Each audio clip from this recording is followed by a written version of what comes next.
மதுரையில் வரும் 22ஆம் தேதி நடைபெற உள்ள முருக பக்தர்கள் மாநாட்டை போல் குஜராத், உத்தரப்பிரதேச மாநிலங்களில் பாஜக நடத்துமா என தமிழக காங்கிரஸ் தலைவர் செல்வ பெருந்தகை எழுப்பிய கேள்விக்கு மத்திய இணையமைச்சர் எல் முருகன் அளித்த பதிலை பார்க்கலாம்.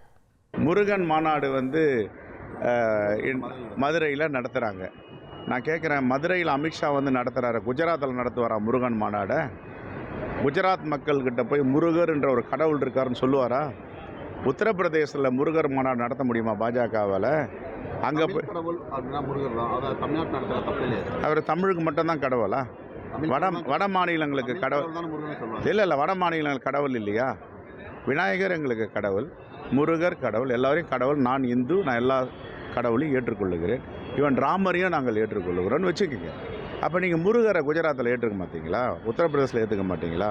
தமிழகத்தில் ஒரு மிகப்பெரிய ஒரு மாற்றத்தை ஏற்படுத்துகின்ற ஒரு மிக முக்கியமான மாநாடாக இந்த மாநாடு இருக்குது. ஏற்கனவே சௌராஷ்டிரா, குஜராத்தில் சௌராஷ்டிரா தமிழ் சங்கம் நடத்தினோம்.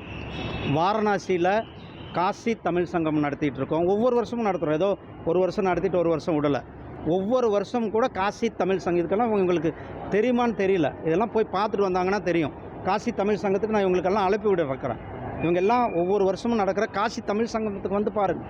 இங்கே தமிழர்களுடைய கலாச்சாரம், தமிழர்களுடைய ஒற்றுமை, தமிழர்களுடைய வீர விளையாட்டு, தமிழர்களுடைய இலக்கியங்களை எந்த அளவுக்கு காட்சிப்படுத்தப்படும், உத்தரப்பிரதேச மக்கள் அதை எப்படி கொண்டாடி கொண்டு இருக்கிறார்கள் என்பதை இவர்கள் நேரில் பார்க்கணும். தந்தி டிவியை உங்கள் கேபிள் டிவி ஆபரேட்டரிடம் இலவசமாக கேட்டு பெறுங்கள். செய்திகளை உடனுக்குடன் தெரிந்து கொள்ள உடனே சப்ஸ்கிரைப் பண்ணுங்க.